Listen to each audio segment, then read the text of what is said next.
Okay, so in this video I'm going to explain to you exactly why the Pip-Boy is built into the suit. Okay, so to really explain this, I gotta go back to the older games, which, see, if you get this trilogy pack, you get Fallout 1, Fallout 2, and Fallout Tactics. So the origin of this and this really comes from Fallout Tactics. If you play Fallout Tactics, you will notice that it involves around the Brotherhood of Steel and the Brotherhood of Steel bunker, and it says that the Brotherhood of Steel was the class of vault dwellers.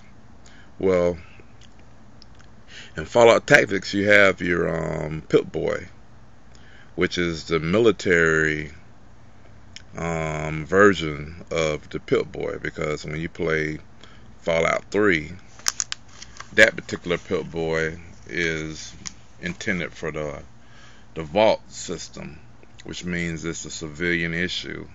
And of course, the military would use a military issue Pip-Boy.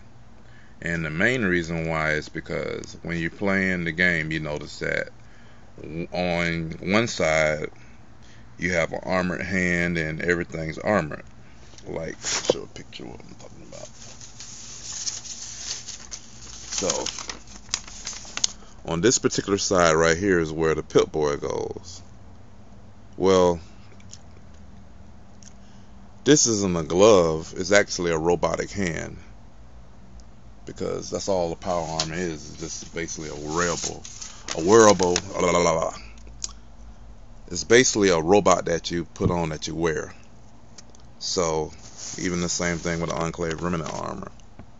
So, you wouldn't want to have one side of your body armored with an armored hand and then one side of your body with an unarmored hand. And if you think about it, like on Fallout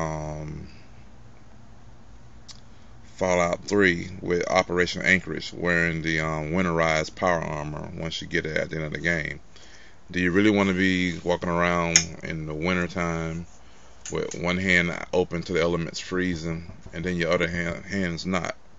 So that's really what the origin of that is.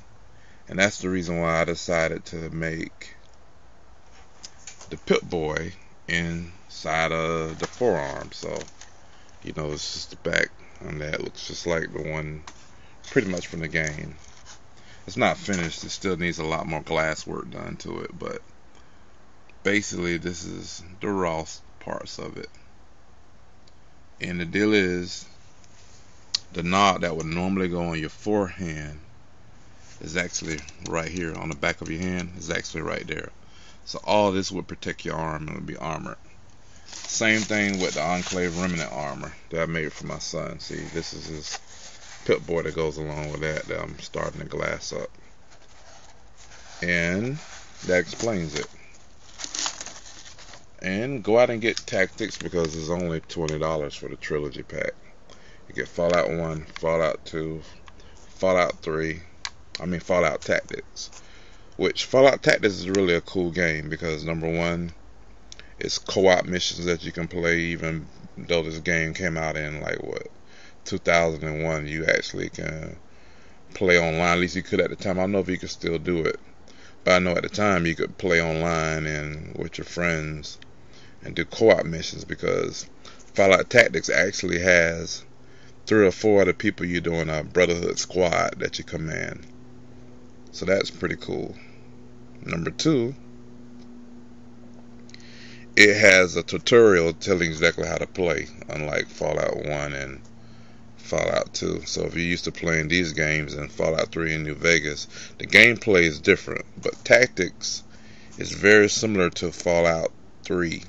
The way that it operates, the way almost the whole workings of the game, you can kind of see where the origins of Fallout 3 came from. It came from Tactics, because Tactics is more like Fallout 3. So try these out, you'll probably enjoy it. And like I said, it's only $20, so it's worth having. So that's the origins of where the Armored Pip-Boy came from. Came from Fallout Tactics. So leave comments, subscribe below, and thanks for watching.